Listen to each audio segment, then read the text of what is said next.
madaxweynaha jamhuuriyadda federaalka Soomaaliya mudane Maxamed Cabdullaahi Maxamed Farmaajo ayaa shir gudoomiyay kulan ay magaalada Garowe ay ku lahaayeen xubnaha golaha wasiirada ee Puntland iyadoo kulankan uu ka qabsoomay wasaaradda maaliyadda Puntland ee magaalada Garowe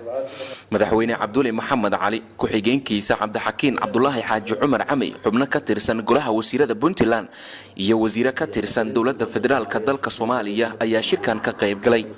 muhiimadda shirkan loo qabanayay waxaa kamid ahaa xoojinta amniga horumarinta kaabayaasha dhaqaalaha dalka xoojinta wada shaqaynta dowladda federaalka Soomaaliya iyo dowlad goboleedyada dalka iyo horumarinta adeegyada bulshada oo ay ku howlan tahay dowladda federaalka ee dalka Soomaaliya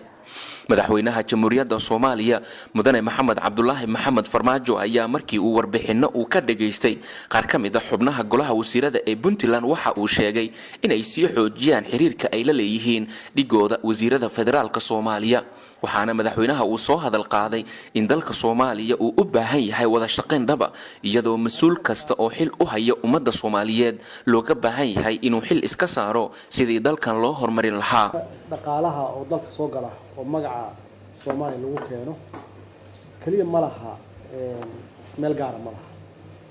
dhaqaalahaasi waxaa loo asteenayaa guud ahaan baahida dalka ka jirta maxaa yeelay adeega ka mid yihiin dadka loo adeegaya ka mid yihiin waxaan idin sheegayaa madaxweynaha Cabdiweli wax kale galama hadlo boqolkiiba 90 conversationkeenu waa intaas waxaan ummadda Soomaaliya loo keeno annaga qaybteena meede baahi badan baan qabnaa hawlo badan oo development aan u baahannahay waxaan u baahannahay in qaybteena halkaas la soo dhigo runtii awal wax badan ma jirin hadda waa bilowday insha Allah waxa bilowdayna waa soo gaarsiinaa Puntland iyo guud ahaan dalka insha Allah Ilaahay yiraahdo qaar kamid ah xubnaha golaha wasiirada Puntland waxay madaxweynaha dowladda Soomaaliya mudane Farmaajo ay ka xog wareysteen xaaladda guud ee dalka Soomaaliya iyo qorshayaasha ku aadan horumarinta arrimaha bulshada oo ay ku howlan tahay dowladda federaalka ee Soomaaliya